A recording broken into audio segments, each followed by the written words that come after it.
Nere challenge pakutora hembe dzemwana wenyu. Handini kutora kuti hembe dziende kumba kwadzo.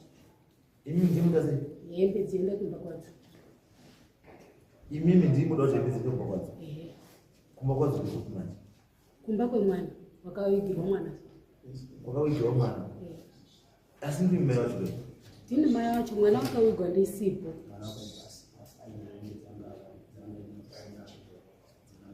Mwana akawigwa musipo. Asi mimi mama mune hembe dzemwana dzamama nadzo. Ndizvo? Ndaichiita mwana. Saka imimi muri kuti hembe idzo dzichiende wakafira mwana zvawigwa ikoko. Imi muda kuti ikoko dziende kunani? Mwana zvanito wakatora wakaviga ndiwo. Ndati imimi muda kuti dziende ikoko. Wamuda unopa utachengedza hembe dzemwana wenyu. Wakatora mwana kumochara chemiga ndiwo anongotora futi. Ambuya musarame makasungirira.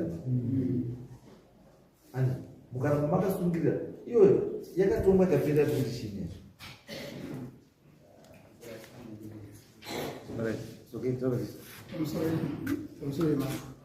Ini ndini Peter Mafu.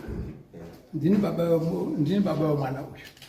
Saka mwana uyu naita yakauya kudare muno muna igorapera muna Mei. Rakauya mugorapera muna Mei. Ikambobatwa muno ikazosiiwa pokuti ayo tiri kuda kumboende kumbotsvake mapurisa akakwanisa akanga akambobata nyaya yacho kuti izosvika kuti ikwemai asipo. Saka isuti atakamira tichiti tichachizozwa kuti chiuyai mapurisa aya pane zvakazoitika kuti nyaya iongororwe. There are two things here zvavanokwanisa kuita nehembe dzemwana. Izwai sekuru, imi muri sekuru panyaya. Hamusi mubereki wemwana. People who must decide wabereki wechi not imi sekuru. Wabereki wemwana ngawadecide zvawada kuita nehembe dzemwana wavo. Saka haisiri nyaya yamai chete kana kuti yababa chete, inyaya yababa namai wari two. Zvawadecide wari two ndozviri correct. If they decide kuti kana pasina kukudzisa hembe kana ukadecide kuti hembe takusa social welfare dzipiwewo vana vanhu vari kutanga kuda kuzopfeka zviri kwavari. Wakadecide kuti no, isusu hembe idzi tinodzicherera paguva remwana wedu, let it be. Ngadzinochererwe pai paguva remwana, because uku chaiko munhu ane maruramiro. Because the reason why takauya kukotika muchiti makawiga mwana ndisipo nechi anditi it means kuti vanhu vakaita chinhu chisiri right. Then kana makuti imi muendese kuti hembe iko maakuti here zvawakaita zviri right.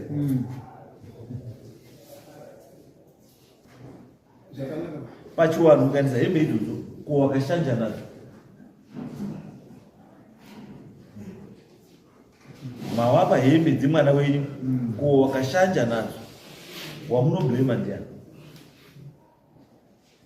Alright. Ko dzimwe hembe dzacho pakafa mwana paakawigwa dzimwe dzacho dziripi?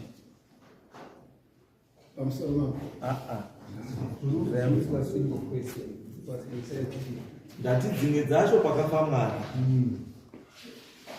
aibva awigwa, dzimwe hembe dzacho dzaanga inadzo kwanga achigara kwakazowigirwa ikoko dziri kupi? Hatisizvo dzakaitwa. Wakarudzira mwana ndani? Hembe dzemwana dziripi? Pamusoro yechangamiro yesomomutasa isusu vakaunza mwana wanda mapanza baba mukuru wemwana. Pawakaunza mwana wakaikudhama mwana aine marunda mwese marunda ekuti angaita pound right. Pawakaunza mwana hauna kumuisa kana bhegi rekuti muzochinje mwana hembe. Ndati ive nyangu muri makatenga hembe dzekuti apfeke, sinzi akauya asina hembe, paakafa hembe dzacho makaisa isusu dzetakatenga takaparadza. Makaparadza how? tatumira izvi tati makaparadza sei izvoti hatisati tapedzana yenyaya mati makaparadza hembe dzimwe dziriratenge zo mwana makawiga mwana hembe dzake dzaangarikupfeka makadii nadzo ane manyowani pe atoriko ndozvatikubvunza kuti dziripi hembe tinadzo izvozvizwa izvo muinadzo hembe what do you intend to do nehembe idzodzo uda kudzidii takamirira kuzwa kuti dzimwe dzadzo dzakamira uda kumirira kuzwa hande mati wanati zvaro wakatizvara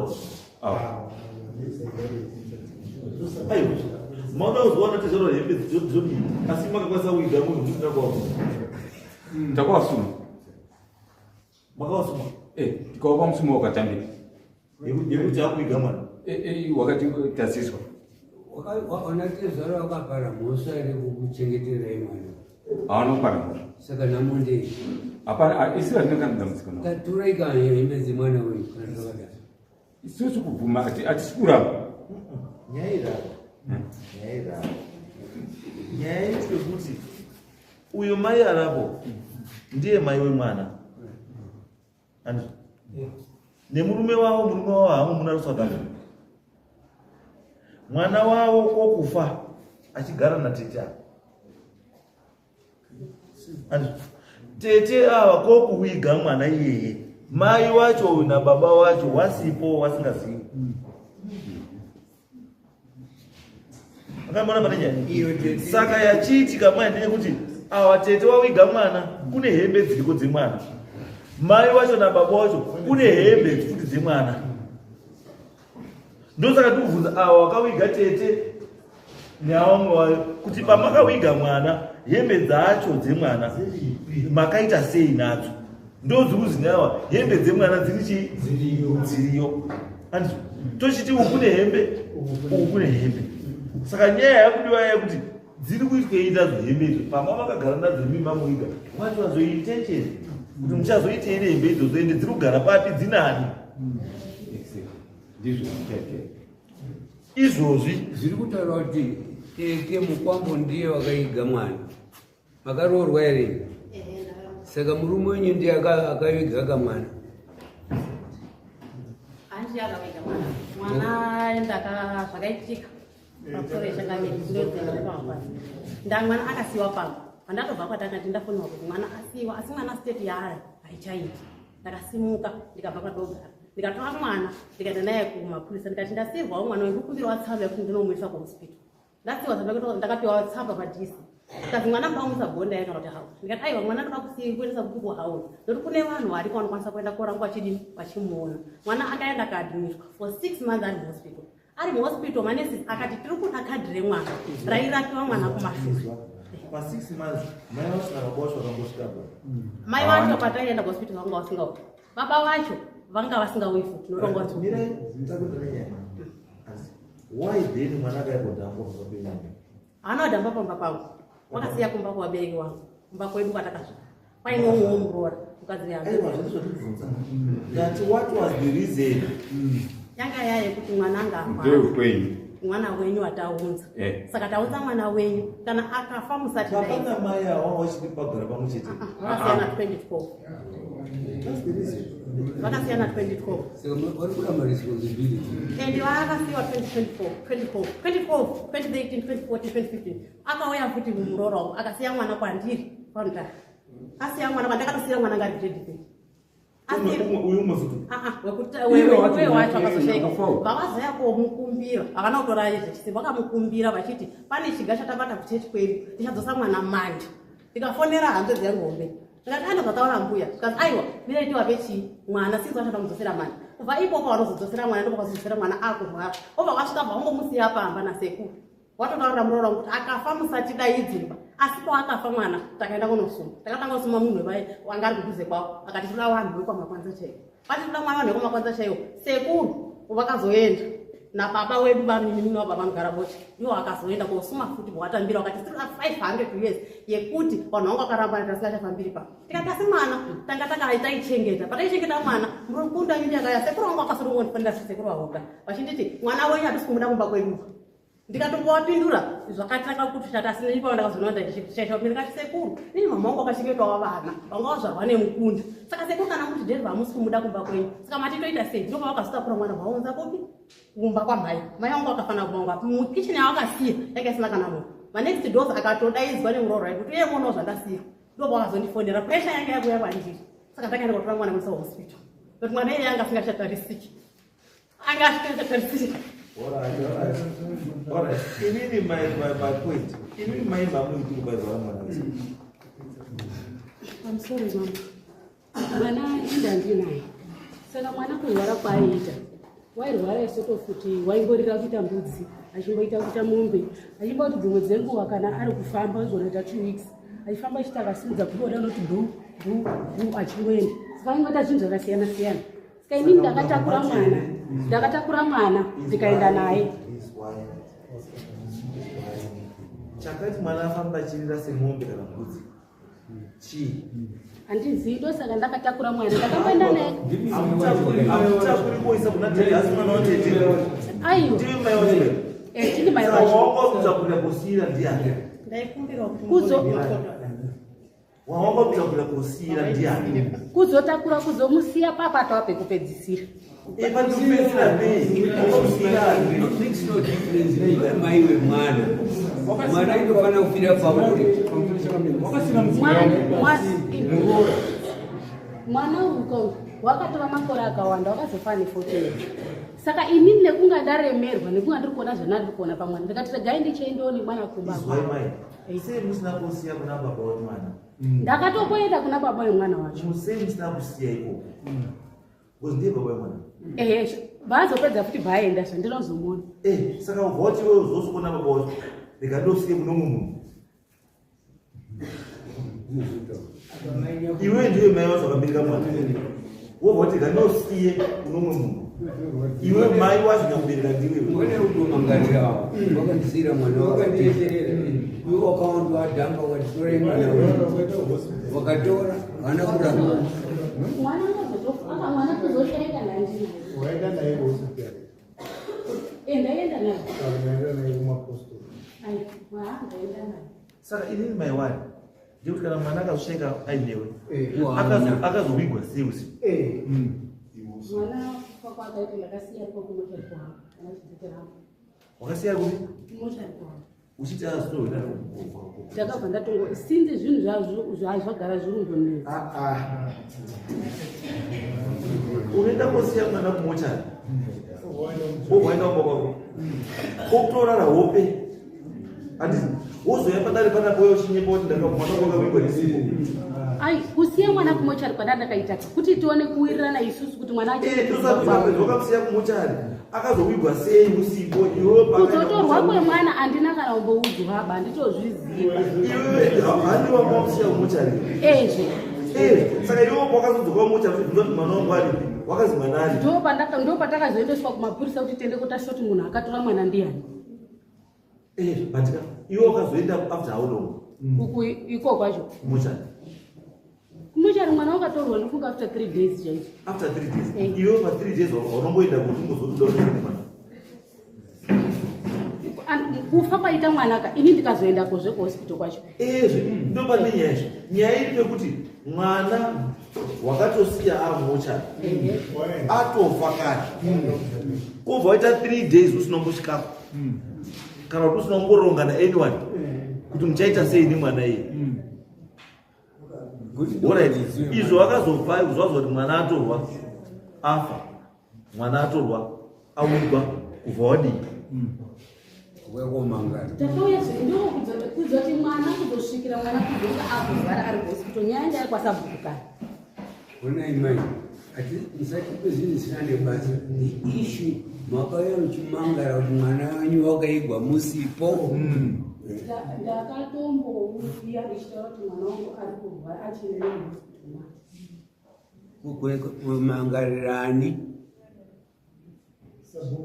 makamangarirani kuti mwana ari kuhospitari makamamangarirani wangori mangarira ndiani haifanira kuti take care of that child ari kuhospitari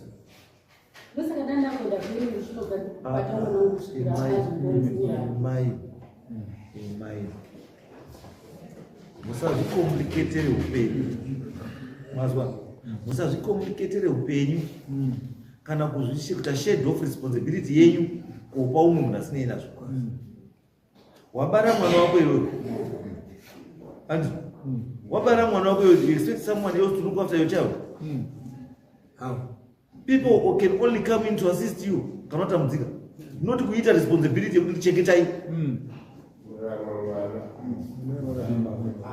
Hanzvadzi yemurume wako iwewe, wana wako hasuenza ave hanzvadzi yemurume wako, wana wako iwewe ndewako nemurume wako.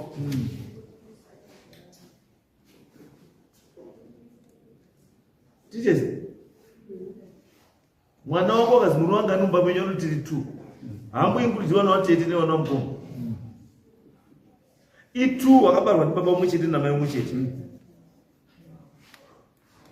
Saka iwewe the courage yekuti unoti mwana wako chaichaya wazvara iwo nemurume wako woenda kusiya mumochari wohwaenda kozodzoka after 3 days kosvika kuti vana vakatowana okay ati wati tete orai tete makatorei mwana wako.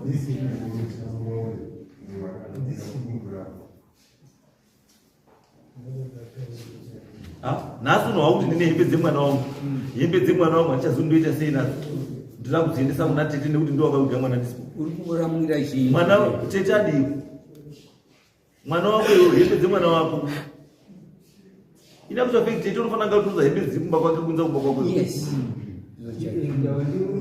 Kuti uone chekuita nehembe dzemwana wako. Wotsvaka murume wako kuti uone ine hembe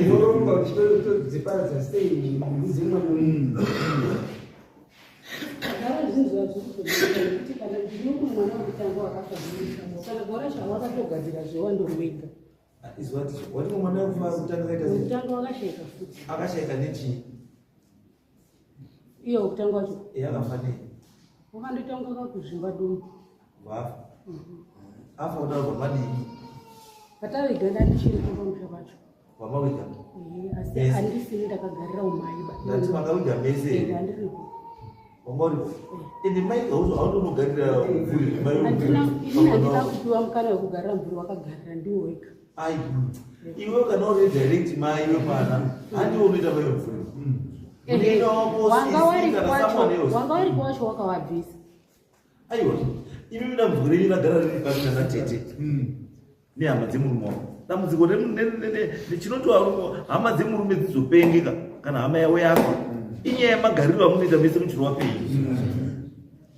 Ukazwa hama dzako zoti musi wafa hama yawo woti hatoda kuona pana paiwo, it means pane something chachiri kuitika vanhu vachiri wapenyu apa ende vanhu vanenge vachiona, asi vachiona inyaya yekuti havakwanisi kuti vadii wataure kana kuya kubatsira, but vanenge vachidii vanenge vachiona. That's why musi unofa hama yawo izoti aiwa chamwari yedu hama ndiyo yafa iba hako, because you can't tell kuti every time panofa mwana wako hama dzemurume dzinokudzinga. Murume wako achiti ipa wakadzingwa pamwana yekutanga hambozivi onai mai musakompliketere baba wenyu makada kuroorwa. Saka chichizi ndinofira wana wangu imi makaramba, you went away, mwana akaigwa, you never cared, muchizoita concern apedza kuigwa kuti iko, it's meaningless. Hazvino zvinotaura